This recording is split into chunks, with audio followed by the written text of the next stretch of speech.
After we've created our packages, we're ready for the third step in the process of trying to identify authorship of documents. We've created our author files. We use them to generate two packages for the Federalist Papers, which are up here. And now we're going to actually test one of the Federalist Papers. Let's start. I put them up on the desktop here so we can access them. Here are the Federalist Papers by number. And we're going to start, let's do 1 and 2. So 1, before we enter this into the software and I show it to you, we need to be sure that this is ready for testing. So per the requirements that we used to create author files before, we're going to do the same thing. These first two parts here, historians have said this is Alexander Hamilton. We're going to see if we agree. This was added by the editor of whoever put these Federalist Papers together. They're not part of the original, so I'm going to get rid of them. Also, I'm going to put on my paragraph button since this is still in Word. And we're going to look for things that extraneous paragraphs which aren't there and any other thing. There's a red underline here which tells you that Word doesn't identify this as a real word, but this is the intent of the author. It looks like he made up a word, unperplexed, which might have been used back then. We're not going to change that. We're going to look for extraneous. Here's one. This is, they meant to put a dash here. They used a double hyphen, basically. And the computer will read this as respectable the as a single word because there's no spacing.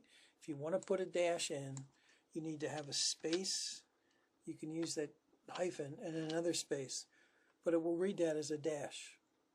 So you have two words here, respectable, a dash, and then the is a separate word, as opposed to what they had. So you have to look for things like that. All the paragraph markers look good. I don't see any more red underlines.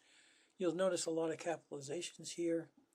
The computer doesn't care if a word is capitalized or not, so they're not testing for that, so you don't have to worry. Whoops, and we see a footnote that somebody put in to explain something. We don't want that. It's not from the author, and we don't have the text for it anyway, so we're going to get rid of that. And it was signed Publius. So now it's ready. So I'm going to save this.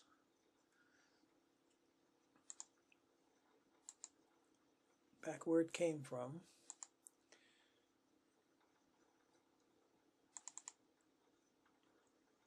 As 1, but I'm going to save it as a plain text. All right. And now we're going to save it. So when we're going to get rid of this one.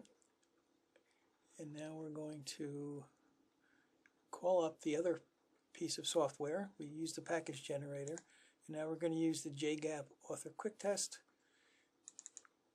which is JGAP is a place what we drew the script for writing software using the features. So each feature has its own little script on how it compiles and changes the style features into numerical values, and we're using that, so we call it the JGAP author file. So we're going to add two things here. We're going to add the actual document that we're testing, which is hit the browse button in the top middle or hit Alt B. Again, this will bring you into your computer. So I want to go to the desktop where I saved this, and you'll see right there in plain text, it's a text, shows it as a text document.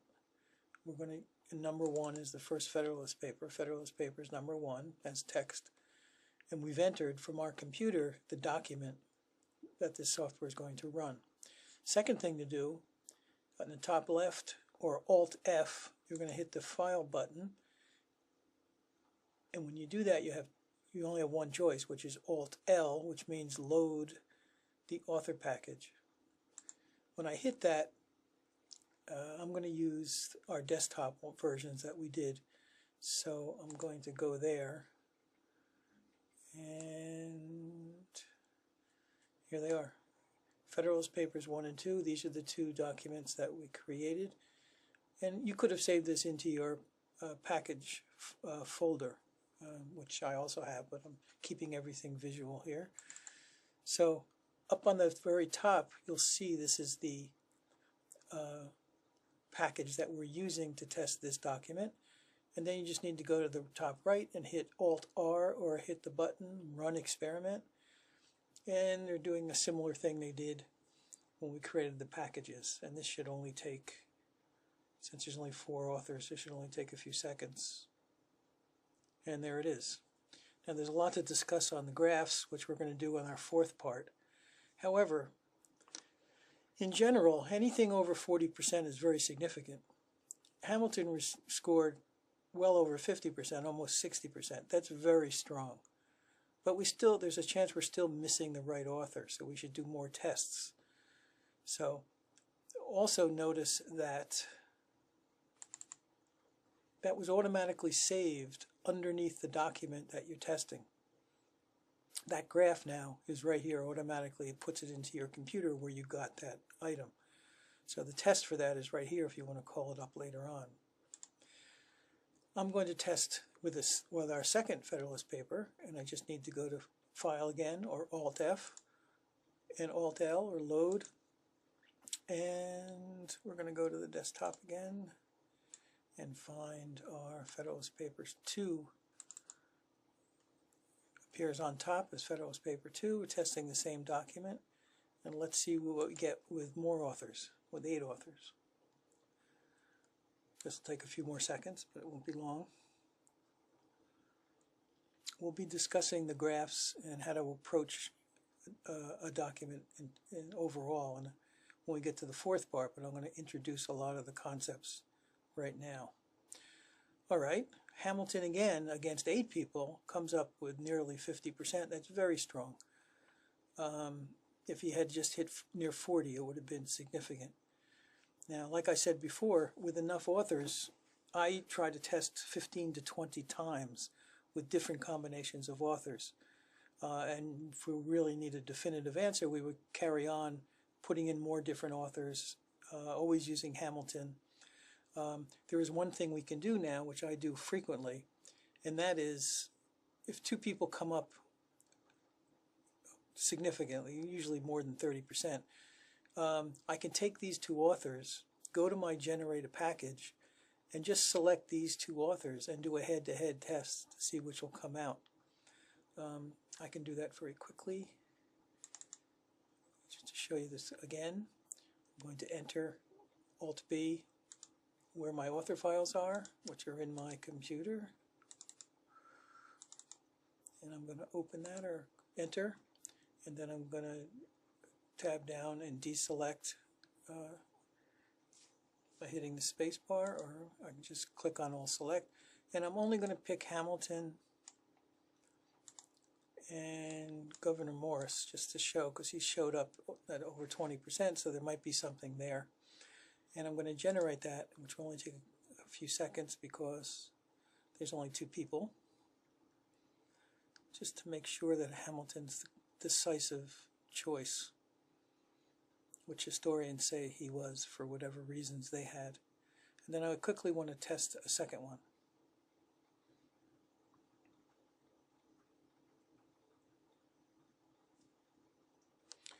Okay, I'm going to save this as a package, and I'm going to save it on the desktop as Hamilton Morris. And I'm going to bring that package up here.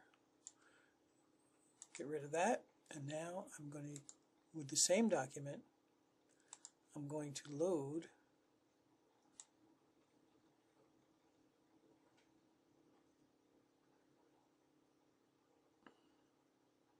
the Hamilton Morris package and run that. which will literally take 10 seconds here, less. And 70%, it's clear that Hamilton should be the author. Now at this point, and I'll talk about this in the next section, we will have to test content, also test context. The person was there, had access to the newspaper, things like that. I want to do one more test, which is Federalist Paper 2. I have to do this quickly. So on the desktop, we're going to go to Fed Papers. I'm going to take number 2. Now I'm putting this in without cleaning it up, but I looked at it before and it's good enough to test.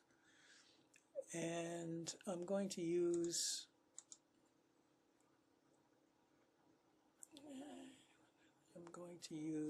the desktop and go down to number 2 because there's 8 authors here. Now on the, we can just do this separately before we run, on Federalist Papers 2, just to get a look at it, historians think that it's John Jay. It's also signed with the same pseudonym. So let's see if that holds up.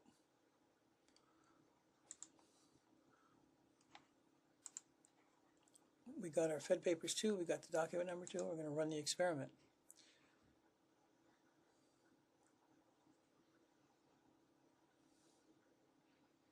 And we're expecting John Jay, if the historians are correct.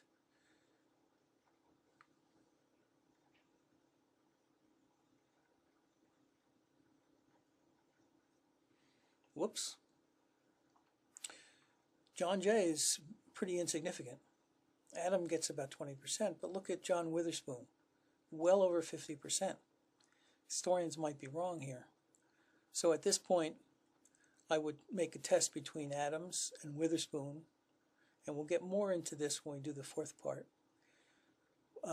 But this is the power of this methodology for using computers to test documents and using stylistic features, because historians are basing some of their guesses, which it is often, on who they think.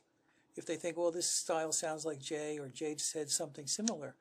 But when you actually find out it might be a different person, you have to dig back in and really examine the document. Look closely at the content. Look if Witherspoon had said similar things in other places, etc.